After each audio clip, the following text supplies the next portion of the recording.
You're watching Byline Wilmington on CBS 10 WILM. Here's your host, Don Ansell. We're back. Terry Lebo is a meteorologist with the Wilmington Bureau of the National Weather Service. He's our guest this morning. We're talking about hurricanes. Before I want to talk a little about some historical perspectives on our area and hurricanes, but how did Wilmington become a seat for the National Weather Bureau? I mean, why did they locate here? You know, I'm not really sure. Yeah. I know that what they do is they have offices in various cities across the country. I think they have 122 offices. Sort of and Wilmington is one of those? Right, and they have one in Charleston, and they have one in Morehead City, and then they have one up in Wakefield. And they kind of just separate them by a certain amount. So I think they kind of just decided, okay, we're going to put one here, here, here. And I mean... Wilmington was a good place, yes, considering how it's developed into yes, what's happened here. And there's how many people there, meteorologists there? We have a total of 10 meteorologists, and then we have the interns and the hydromet techs. Now, do you focus on the hurricane season when that's coming around, or are you focused on, you know, what's the forecast for the next week? Yeah, both. both. Yeah, both, yeah. We focus on the weather for the next week, but we're also focused on not just hurricanes, but severe weather. How accurate? Fire How weather. accurate are you as a predictor? I don't really keep track, but Right. if I had to guess, I'd say maybe 70–80% of the time That's I'm pretty right. good. I don't like it when I'm wrong. It happens more often than I like. Yeah. Yeah. Do you ever predict something and then it doesn't happen, or the opposite happens? Yeah, how did 80% chance of rain, and then it's a beautiful day, and it's like, how did I miss that? Yeah, that happens. It does happen. Yep. And it's just misreading or things changing. Yeah. I mean, you can't control them. Well, I mean, yesterday was a good example. I wasn't working yesterday, but the forecast was that we were going to have 20 or 30% chance of rain, and down in South Carolina there was actually a lot of rain. Well, there was a little disturbance that had moved in off the ocean, and those kind of things, sometimes you can't catch them. Right. So it's an inexact science at best, would you say? Yes. Yeah.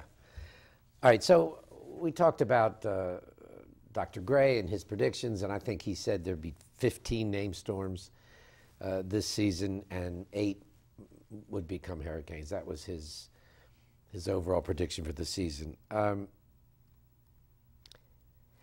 I looked up the historical average for named storms a season, and they're 9.6. And he says 15. That's quite a bit more. Right. Would you agree that this is a season that might predict higher than average number of storms? Well, you have to be careful when you're looking at averages too, because it depends on how far you go back. Right.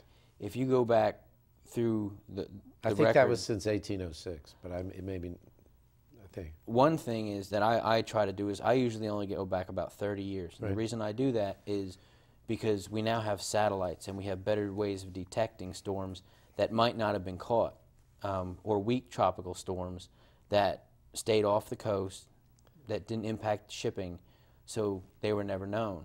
So that's one reason I think we have seen some of an increase. Now, that's not the only reason. I see. We are in an active period too. and our range of knowledge is larger. Correct. If something's happening that doesn't come on shore, we know about it, where Right. we might not have.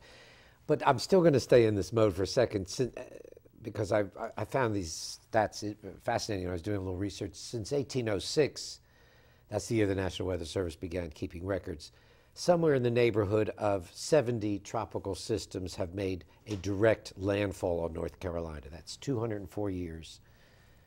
And we know about all of those because they did track the ones that Right. made landfall. So 70 in 204 years. What should we take from that statistic, if anything?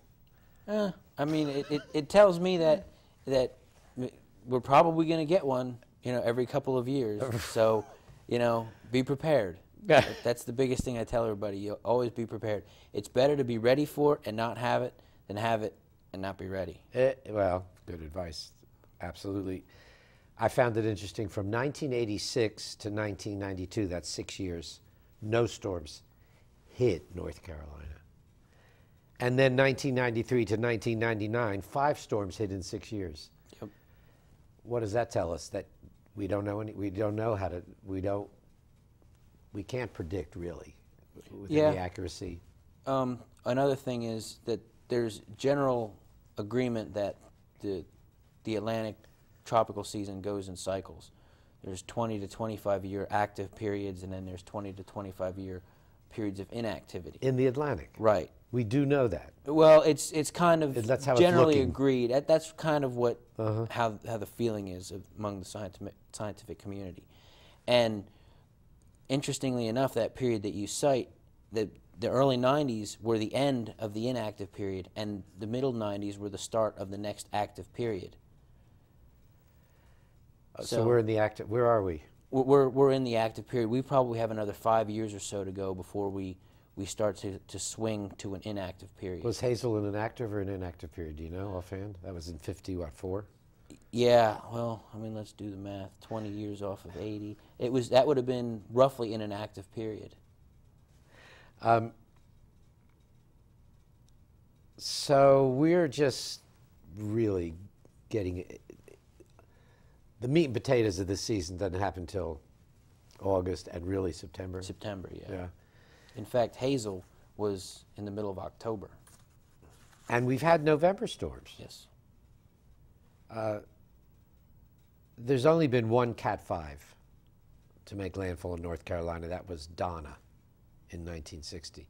We were talking off mic. I couldn't remember, but I looked at my notes. It was Donna. But everybody seems to remember Hazel. That was in 54. It was a Cat 4, not a Cat 5. Correct. And they consider that the most destructive. Can a Cat 4 be more destructive than a Cat 5, depending on how it comes in? Depending on how it comes in, where it hits. There are a lot of factors. What time of year it hits. If you have it hit, if Hazel hits Labor Day weekend versus, in October, there's a large difference there with the population. We're just not going to have all the people that come in here for the summer. And there are people that tend to not have the hurricane experience. So that's another thing that's an issue. All right, we're going to go, in our last segment, we're going to talk about how a hurricane comes in and what's dangerous about that. Oh, okay.